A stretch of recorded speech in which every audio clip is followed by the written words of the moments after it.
Yo, what's up mga kabosing? Magandang umaga po sa inyong lahat. Depende po yun sa time zone nyo kung nasaan bansa po kayo. Well, this is me again, ang nag-iisang Kbossing sa larangan ng YouTube. Magandang buhay po sa inyong lahat mga kabosing. Kumusta po kayo? And I hope okay lang po kayong lahat.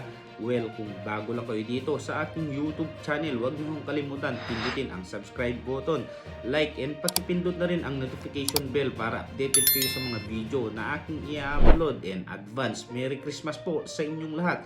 And muli, nais kong pasalamatan ang mga viewers, especially yung mga viewers na hindi nag-i-skip ng ads. Maraming salamat po sa inyong lahat sa walang sawang pagsuporta sa aking YouTube channel.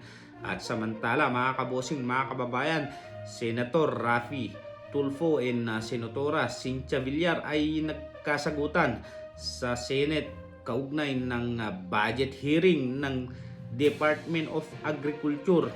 At alam naman natin, ito si Idol Rafi Tulfo ay talagang pinaglalaban niya ang mga kapakanan ng mga magsasaka and mahihirap. At panoorin po natin. Ano po ang ginagawa nila sa ganitong nangyaring masamang sistema na paliit po ang ating farmland? Sorry po, madam ha.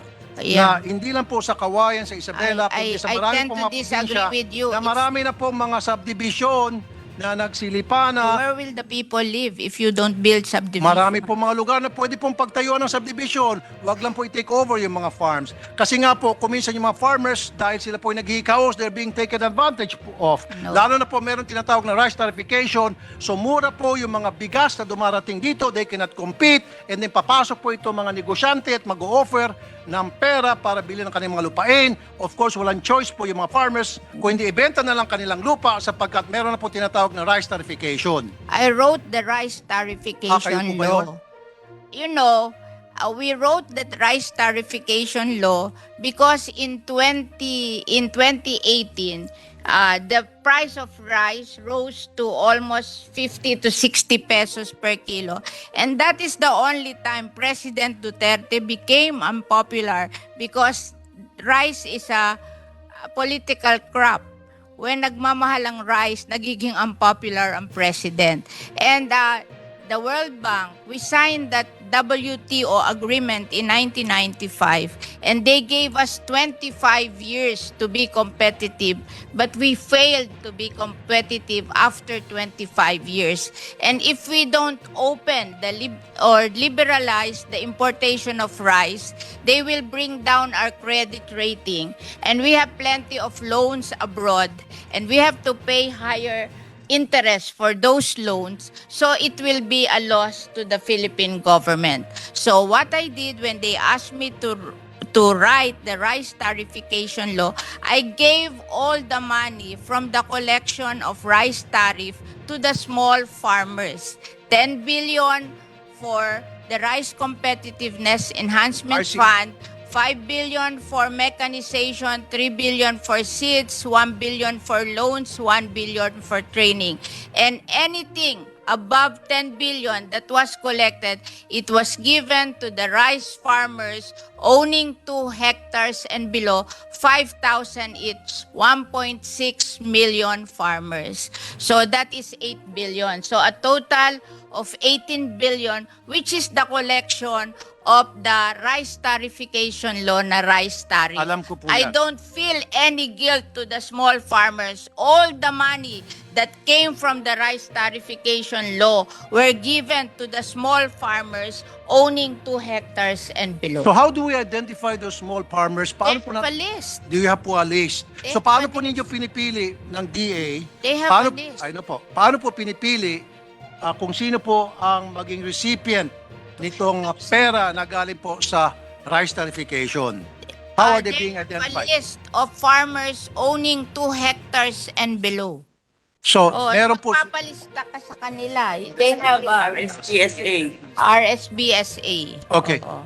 So I have no guilt to any rice farmers. I'm not All saying- the money that came from the rice tarification I'm not saying po were na kayo po'y given guilty. back to the rice farmers. I wrote that law I know. Ako po because yun... I studied the difference between us and the rice farmers of Vietnam.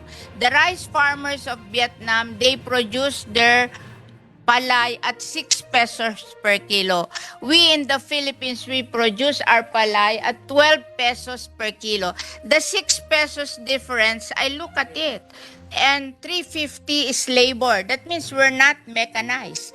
And 250 is the productivity of the seed. So there's something wrong with our seed. So when I wrote that Rice Competitiveness Enhancement Fund, I gave 5 billion to mechanization and 3 billion to seed distribution, and also to train them to do the same seeds with their own farm. I am teaching them to learn how to do inbred seedlings.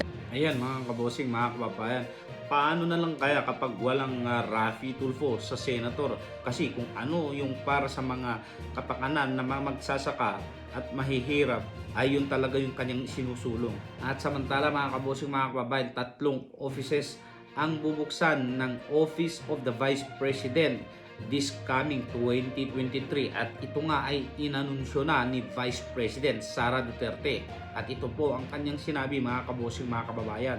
Inanunsyo na ni Vice President Sara Duterte ang planong pagbukas ng 3 pang satellite offices ng Office of the Vice President sa susunod na taon upang gawing mas accessible sa mga tao ang mga serbisyo at programa ng tanggapan.